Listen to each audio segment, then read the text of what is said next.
Hello everyone. बच्चों आप सभी का वेलकम।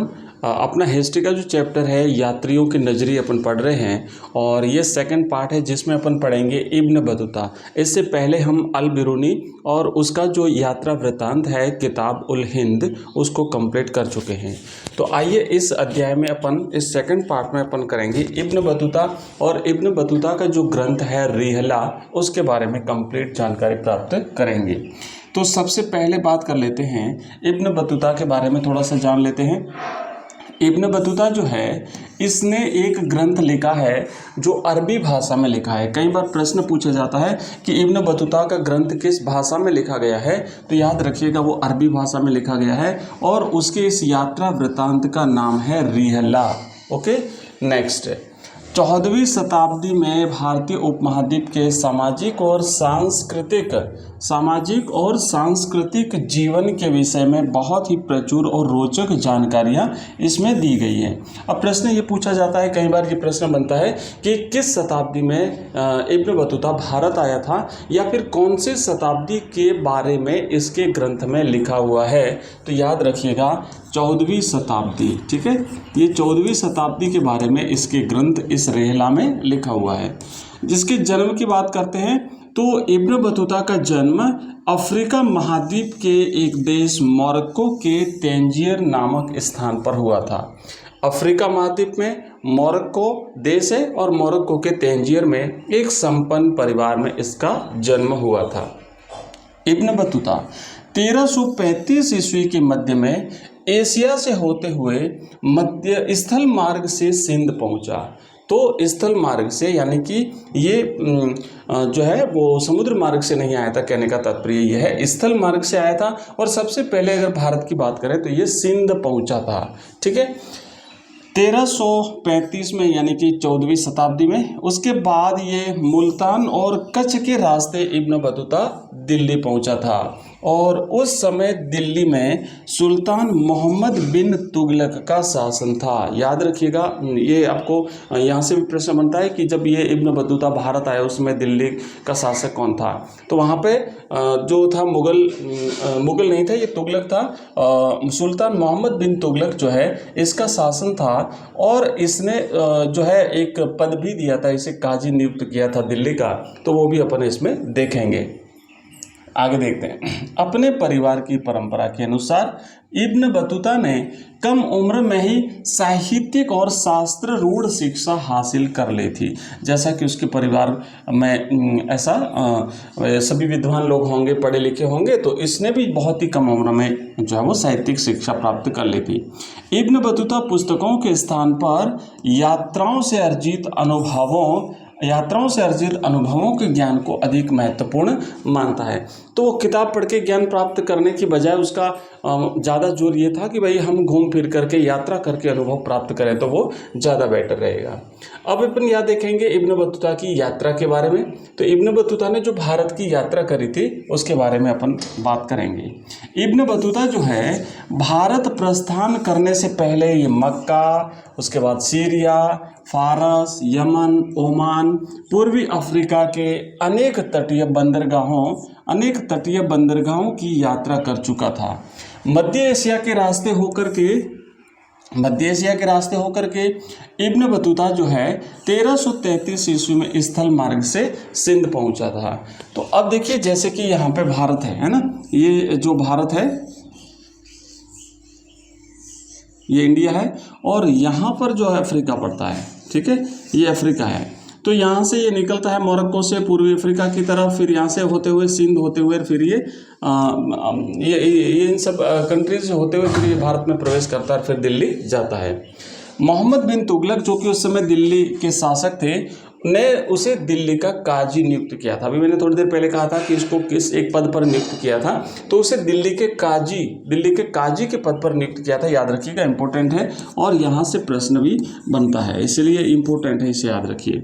इब्न बतूता इस पद पर अनेक वर्षों तक रहा और फिर उसने सुल्तान का विश्वास खो दिया और उसे कैद कर लिया। यद्यपि बाद में पुनः उसे राजकीय सेवा में ले लिया गया था।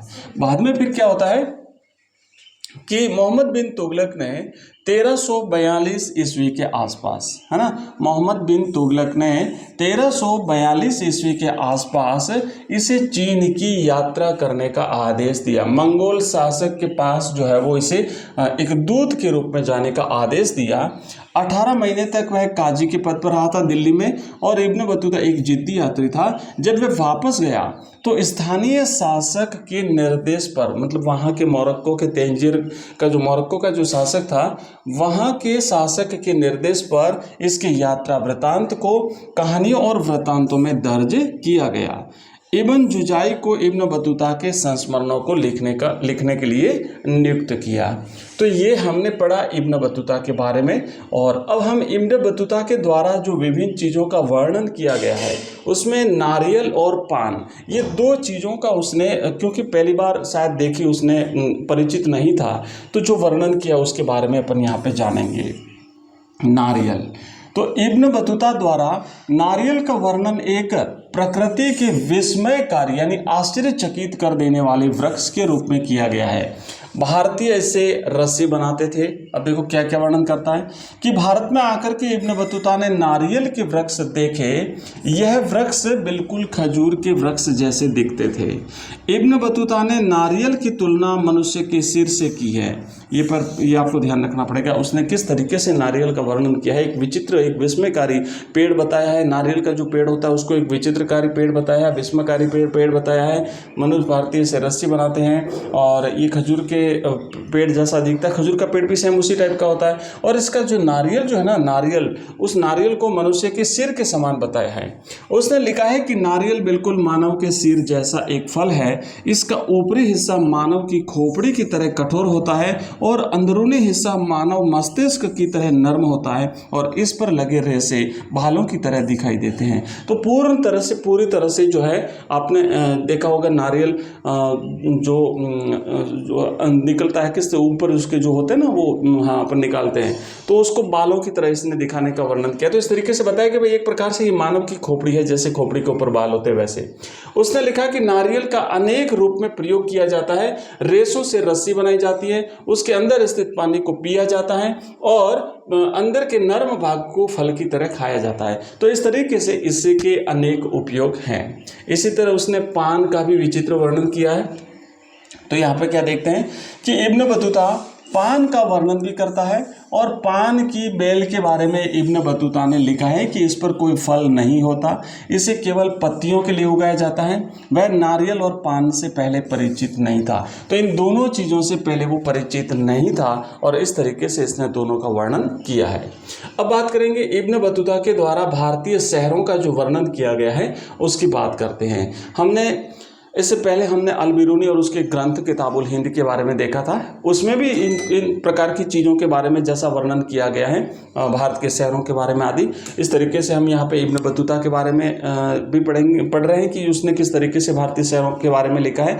और इसके बाद जब अपन फ्रांसवा बर्नियर पढ़ेंगे तो फ्रांसवा बर्नियर ने हर प्रकार से भारत को एक प्रकार से हीन दिखाने का प्रयास किया है, यूरोप की तुलना करता है वो। तो तीनों यात्रियों के अलग अलग अनुभव रहे, तीनों यात्रियों ने अलग अलग तरीके से जो है वो लिखा है। अब बात करेंगे कि इब्न बतूता के द्वारा जो भारतीय शहर हैं उनका वर्णन जो है वो किया गया है उसकी बात। उसके अनुसार दिल्ली भारत का सबसे बड़ा शहर था। याद रखना, प्रश्न बनता है कि इब्न बतूता ने भारत के कौन से शहर को सबसे बड़ा शहर बताया है। तो दिल्ली को सबसे बड़ा शहर बताया है और दूसरा दौलताबाद, जो कि महाराष्ट्र में पड़ता था। महाराष्ट्र दौलताबाद भी कम नहीं था और आकार में यह दिल्ली को चुनौती देता था। तो इस तरीके से उसने दो शहरों को जो है वो बड़ा बताया है, एक तो दिल्ली और दूसरा दौलताबाद। दिल्ली घना बसा शहर था जिसके चारों ओर प्राचीर थी।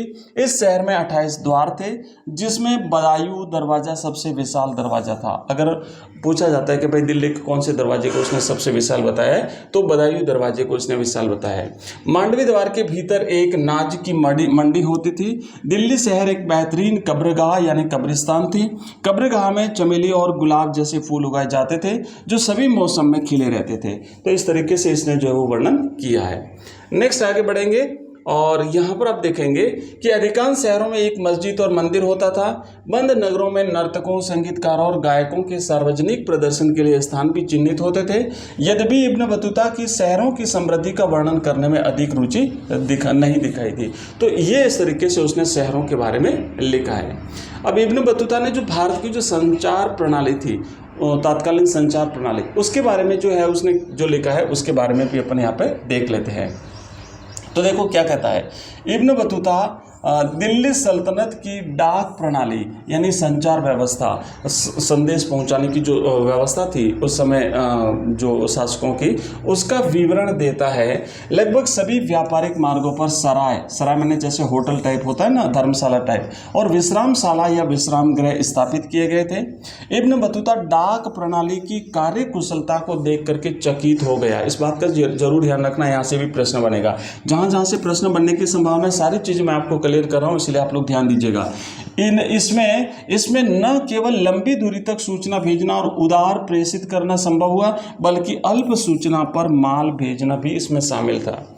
डाक प्रणाली इतनी कुशल थी कि जहां दिल्ली की यात्रा में 50 दिन लगते थे, वहीं गुप्तचरों की खबरें सुल्तान तक इस डाक व्यवस्था के माध्यम से मात्र 5 दिन में ही पहुंच जाती थी। तो देखो कितनी तीव्र थी कि अगर कोई व्यक्ति कहीं से पैदल चल करके अगर 50 दिन में पहुंचता है, तो वो 50 दिन की दूरी मात्र गुप्तचरों के द्वारा 5 दिन में तय कर ली जाती थी। 5 दिन में सूचना जो है वो सुल्तान तक पहुंचा दी जाती थी। भारत में 2 प्रकार की डाक व्यवस्थाओं का उसने वर्णन किया है।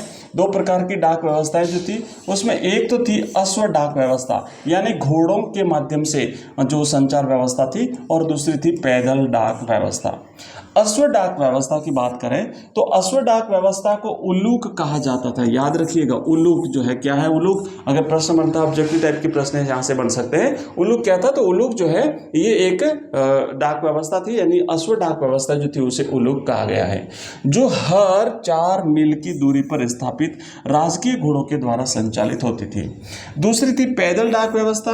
पैदल डाक व्यवस्था के प्रति मील 3 स्थान होते थे, जिसे दावा कहा जाता था। ठीक है भाई, तो ये इस तरीके से हमने आज देखा इब्न बतूता का पूरा वर्णन, इब्न बतूता का ग्रंथ रियला, उसके द्वारा विभिन्न चीज़ों के बारे में किया गया वर्णन, नारियल, पान, भारतीय शहरों के बारे में, कौन से शहर को बड़ा बताया है, उसके बाद में शहरों में व्यवस्था कैसी थी, उसके बाद हमने देखा डाक व्यवस्था के बारे में। नेक्स्ट अपन आगे जो पढ़ेंगे, अगला जो अपना टॉपिक रहेगा उसमें अपन पढ़ेंगे फ्रांसवा बर्नियर एक यात्री के रूप में, फ्रांसवा बर्नियर के ग्रंथ के बारे में, फ्रांसवा बर्नियर के द्वारा दी गई सेवाओं के बारे में, फ्रांसवा बर्नियर ने भारत के विभिन्न शहरों के बारे में जो वर्णन किया उसके बारे में, सारी चीज़ें अपन पढ़ेंगे।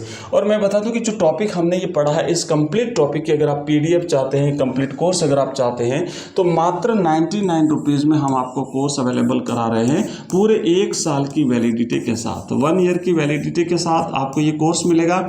आपको हमारा ऐप डाउनलोड करना पड़ेगा। इसके अलावा भी बहुत सारी चीज़ें, क्योंकि हम सारा यहाँ पे एक्सप्लेन नहीं कर पाते हैं, तो आपको कंप्लीट कोर्स में, जिसमें आपको PDF मिलती है, वीडियोज़ मिलते हैं, MCQs मिलते हैं, क्वेश्चन आंसर मिलते हैं, और हमारी लाइव क्लास भी मिलती है। हमारी लाइव क्लास भी रहती है, रेगुलरली हम लाइव क्लास लेते हैं, तो लाइव क्लास भी आपको उस ऐप में मिलेगी, उस कोर्स में मिलेगी। एवरीडे हमारी लाइव क्लास रहती है, और ये सारी चीज़ें मात्र 99 रुपीज़ में हम आपको अवेलेबल करा रहे हैं, जब तक आपके बोर्ड के एग्जाम्स कंप्लीट नहीं हो जाते तब तक। अगर आप ये सारी चीज़ें लेना चाहते हैं तो आप हमारा ऐप डाउनलोड कर लीजिए। हमारा ऐप है एजुकेशन राइज नाम से, एजुकेशन राइज, ठीक है। और ये जो ऐप है आपको प्ले स्टोर पर मिलेगा। प्ले स्टोर पे आप लिखेंगे एजुकेशन राइज, या फिर इस वीडियो के डिस्क्रिप्शन में लिंक दिया हुआ है, उस लिंक पे क्लिक करेंगे तो आपको वहाँ पे ऐप मिल जाएगा। और इसके अलावा हमारे नंबर है, आप नोट कर लीजिए, उस नंबर पे आप हमें मैसेज कर सकते हैं 9079622989। इस नंबर पे आप हमें व्हाट्सएप और टेलीग्राम मैसेज कर सकते हैं, और आपको कंप्लीट सारी जानकारी मिल जाएगी। तो मिलते हैं नेक्स्ट वीडियो में, तब तक के लिए बाय, थैंक यू, धन्यवाद।